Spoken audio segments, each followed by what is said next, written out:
नमस्कार दोस्तों, स्वागत है आप लोगों का एक बार फिर से हमारे YouTube चैनल पे।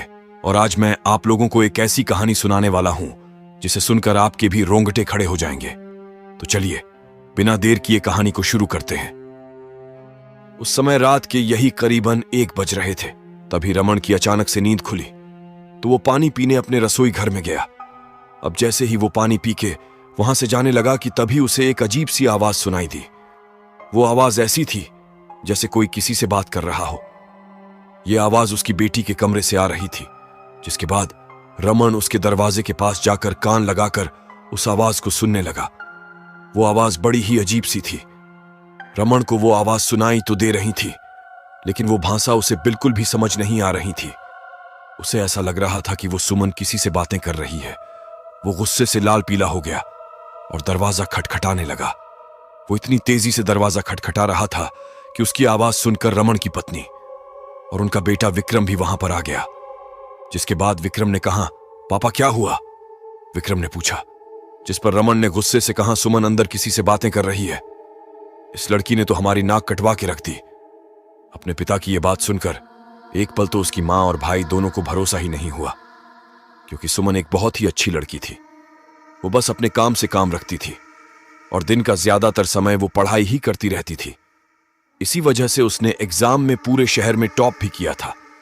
जिसके बाद विक्रम अपने पिताजी को समझाते हुए कहता है कि जरूर कोई और बात होगी, पर रमन तो मानने को तैयार ही नहीं हो रहा था। वो कहता है कि हम दरवाजा तोड़ देते हैं, लेकिन तभी दरवाजा खुला, आंखें मलती हुई सुमन कमरे से बाहर आई। देखने में ऐसा लग रहा था कि जैसे वो अभी सो के ही उठी है, पर उसके पापा को लगता है कि वो नाटक कर रही है। फिर सुमन ने अपने पिताजी से कहा, क्या हुआ पापा, आप सब इतनी रात को यहां क्या कर रहे हो? सब ठीक तो है ना? सुमन ने कहा, जिस पर उसके पापा सीधा कमरे के अंदर आते हैं और यहां वहां ढूंढने लगते हैं। कहां है वो जिससे तू बातें कर रही थी? एक काम कर, अपना फोन दिखा। सुमन अपना फोन दिखाती है। कमरे में कोई नहीं था और फोन से भी ऐसा नहीं लग रहा था कि वो किसी से बातें कर रही हो। सुमन बिल्कुल उलझन में पड़ चुकी थी। उसे तो कुछ समझ ही नहीं आ रहा था। जिस पर उसके पापा बोलकर चले जाते हैं। उन्हें यह यकीन था कि उन्होंने किसी ना किसी की आवाज सुनी थी। खैर, उस समय तो वो वहां से चले जाते हैं। वहीं सिमरन की मां सिमरन को सब कुछ बताती है और कहती है, तू चिंता मत कर और आराम से सो जा, तेरे पापा को कोई वहम हुआ होगा। वो भी बाहर निकलने वाली थी कि उसने भी पूरे कमरे को अच्छे से देखा, ऐसे जैसे उसकी आंखें कुछ ढूंढ रही हैं। बाहर निकलते ही विक्रम ने पूछा, मम्मी आपको भी सुमन पर भरोसा नहीं है? आप भी ऐसे उसके कमरे में कुछ ढूंढ रहे थे कि जैसे सच में वो किसी से बातें कर रही हो। उसकी मां गंभीर होते हुए कहती है, ऐसी बात नहीं है विक्रम, आज ना जाने क्यों सुमन के कमरे में मुझे कुछ अजीब सा लग रहा था। ऐसा जैसे वहां कोई है, कोई इंसान नहीं बल्कि कुछ और। मुझे बहुत भारी भारी सा महसूस हो रहा था। कल मैं पूरे घर में गंगा जल छिड़कूंगी। अपनी मां की उस बात पर विक्रम ने कहा, ऐसा कुछ नहीं होता मम्मी, आप भी ना कुछ ज्यादा सोचते हो। बस विक्रम अपनी मां को समझाता है। फिर वो सब सोने के लिए चले जाते हैं। सुमन भी अपने कमरे में सो रही थी कि तभी उसे बार बार एक आवाज आती है, ऐसी जैसे उसे कोई बुला रहा है, पर कौन, वो समझ नहीं पा रही थी। अगले दिन की सुबह हुई। सुमन की मां नहा धोकर पूजा पाठ कर पूरे घर में गंगा जल छिड़कने लगी। पर जैसे ही वो गंगा जल लेकर सुमन के कमरे में पहुंची तो उसे अचानक से झटका सा लगा। उसे कुछ भी समझ नहीं आ रहा था। उसने अपने हाथों में गंगा जल लिया और एक कोने में मारा, जिससे उसकी बूंदें दीवार पर पड़ी, पर उसका रंग अचानक से गाढ़ा लाल हो गया, बिल्कुल खून के जैसा। यह देख उसकी मां एकदम से डर गई। उसने एक और बार उसी जगह पर गंगा जल छिड़का, जो फिर से लाल हो गया, और दोबारा से उसे एक जोर का झटका लगा, जिससे वो नीचे गिर गई। उसकी आवाज सुनकर सारे घर वाले वहां पर आ गए और उसे उठाने लगे। और जब विक्रम ने पूछा कि क्या हुआ, तो सुमन की मां ने गिरने की वजह बताई, और उनके गिरने की वजह से लौटा भी जमीन पर गिर गया था, जिससे गंगा जल जमीन पर गिर चुका था। पर जमीन पर गिरने के बाद उसका रंग बदल गया था। वो गहरा काढ़ा लाल रंग का हो गया था। वो दिखने में ऐसा लग रहा था जैसे वो कोई खून हो, जिसे देखकर सब हैरान हो गए। जिसके बाद विक्रम की मां ने कहा, मैंने कल कहा था ना, इस कमरे में कुछ ना कुछ तो है। सुमन की मां ने ऐसा कहा और राम राम करने लगी।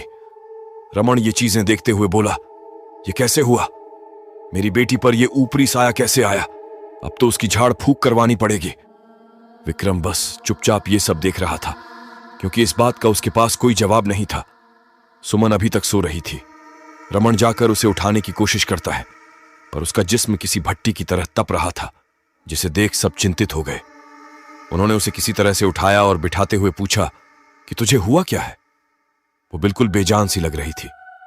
आंखों के नीचे काले गड्ढे थे और चेहरे पर गुस्सा साफ साफ नजर आ रहा था। रमन ने पूछा, बेटा तुझे बुखार कब से महसूस हो रहा है? उसकी मां ने पूछा, जिस पर सुमन कुछ नहीं बोली, बस उसे घूरने लगी। उसने दोबारा पूछा, सुमन बेटा बताओ। सुमन ने अपनी आंखें बड़ी बड़ी की और थोड़ा आगे बढ़ते हुए बोली, अरे ओ बुढ़िया चुप रह, वरना इसे मारने से पहले तुझे ही मार दूंगी। सुमन की आवाज बिल्कुल बदल सी गई थी। विक्रम के पापा, ये हमारी सुमन नहीं है, ये कोई और है। सुमन की मां रोने लगी, जिसके बाद विक्रम उसके पास गया और बोला, सुमन क्या हुआ है? ये तेरी आवाज को क्या हो गया? और ये कोई तरीका है बात करने का? विक्रम की इस बात पर सुमन ने एक झटके से अपना सर विक्रम की ओर किया और अजीब सी भाषा में उसे कुछ बोलने लगी। फिर उसने अपने हाथ ऊपर किए और अपने नाखूनों से खुद को नोचने लगी। उसकी चमड़ी निकलकर उसके नाखूनों में फंसने लगी। उसके शरीर से खून रिसने लगा। विक्रम उसे रोकने की कोशिश करता है, जिस पर वो उसे जोर से धक्का देती है और विक्रम नीचे गिर जाता है। रमन विक्रम को संभालता है। वो समझ गया था कि इसके अंदर कोई आम आत्मा नहीं है। सुमन खुद को नुकसान पहुंचाने में लगी हुई थी, इसीलिए वो लोग मिलकर उसे बेड से बांध देते हैं।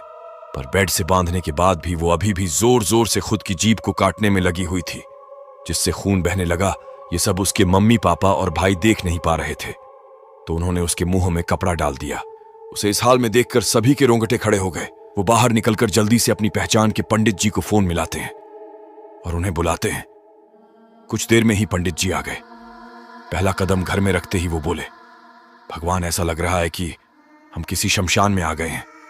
यहां तो ऐसा महसूस हो रहा है कि न जाने यहां कितनी आत्माएं हैं और हम उनके जमावड़े में फंसे हुए हैं। ये सुन सब डर गए और फिर भागते हुए सुमन की मां पंडित जी के पास आई और उनसे कहने लगी, पंडित जी कुछ करिए, मेरी बच्ची को बचा लीजिए। जिस पर पंडित जी उन्हें यकीन दिलाते हैं कि वो सब कुछ ठीक कर देंगे और फिर वो कमरे में जाते हैं जहां सिमरन बंधी हुई थी। पंडित जी जैसे ही कमरे में पहुंचते हैं तो सुमन को देखते ही वो रमन से कहते हैं, इसे ऐसे क्यों बांधा है? ऐसे तो कोई जानवरों के साथ भी नहीं करता है। जिसके बाद रमन ने सारी बातें पंडित जी को बताई। उसने बताया कि सुमन खुद को नुकसान पहुंचाने में लगी हुई थी, इसलिए उन्होंने उसे बांध दिया। पंडित जी समझते हैं और कुछ मंत्रों का जाप करते हैं, फिर हाथ में गंगा जल लेकर छिड़कते हैं, पर उससे कुछ हो नहीं रहा था। जिसके बाद हार मानते हुए पंडित जी ने कहा, पुत्र, ये आत्मा बहुत ताकतवर है और ये योग नहीं है कि ये आत्मा यहां आ गई है, बल्कि किसी ने इन्हें यहां जानबूझकर भेजा है। किसने वो तो मैं नहीं जानता, पर हां जो भी है वो सब इसी कमरे में है। पंडित जी आसपास देखते हुए कहते हैं। तभी रमन ने पूछा, पंडित जी अब क्या करें? अपनी बेटी को कैसे बचाएं? इसे बचाना कैसे है? पंडित जी ने कहा, वो मैं नहीं जानता, पर हां मैं एक ऐसे शख्स को जानता हूं जो इसे बचा सकते हैं। वो बहुत शक्तिशाली सिद्धि प्राप्त व्यक्ति हैं। आपको उनके पास जाना पड़ेगा, वो आपकी मदद जरूर करेंगे। पंडित जी ने उन्हें उनका पता दिया और एक चेतावनी देकर गए, पर हां जो भी करना है जल्दी से करना, वरना सूरज डूबते ही वो आत्मा इस बच्ची को खत्म कर देंगी और फिर इसे कोई भी नहीं बचा पाएगा। पंडित जी की इस बात को सुनकर सभी कोई बेहद ही ज्यादा डर गए। सुमन को अपने साथ लेकर वो सब उन बाबा के दरबार की ओर जाने लगे। पंडित जी ने बताया था कि वो बालाजी के बहुत बड़े भक्त हैं और उन्होंने जैसे ही सुमन को देखा तो उन्होंने बाकी लोगों को साइड में कर दिया और उन्हें आगे आने के लिए कहा। यह आत्मा इसके शरीर में कैसे प्रवेश कर गई? यह कोई संयोग तो नहीं है? किसी ने विधि के साथ इसके अंदर यह रूह भेजी है। फिर सुमन के परिवारजनों को कहा कि आप सब भी बगल में हो जाइए और सुमन को अकेला छोड़ दीजिए। उन बाबा ने अपनी आंख बंद करी और ध्यान करने लगे। इसी बीच सुमन जोर जोर से चीख रही थी। वो यहां वहां भागने लगी, पर ऐसा लग रहा था जैसे वो किसी अदृश्य घेरे में कैद हो चुकी है। एकदम से उन बाबा जी ने अपनी आंखें खोली और पूछा, इस बच्ची के शरीर में किसने भेजा है तुझे? सुमन बस चुपचाप खड़ी थी और बाबा जी की ओर देखे जा रही थी। तभी बाबा जी ने सुमन के भाई से कहा, पुत्र जल्दी से अपने घर जाओ और इस पुत्री के कमरे में जाना। अलमारी खोलना तो दूसरे खाने के दाएं कोने में तुम्हें एक लाल रंग का कपड़ा दिखेगा जिसमें गांठ मारी हुई है, और जल्दी से जाओ उसे लेकर आओ। और सुनो, ध्यान से जाना, बाकी हमारा एक साथी तुम्हारे साथ रहेगा जो तुम्हारी रक्षा करेगा। ये सब सुन सब लोग हैरान हो गए कि इनको इतना कुछ कैसे पता है।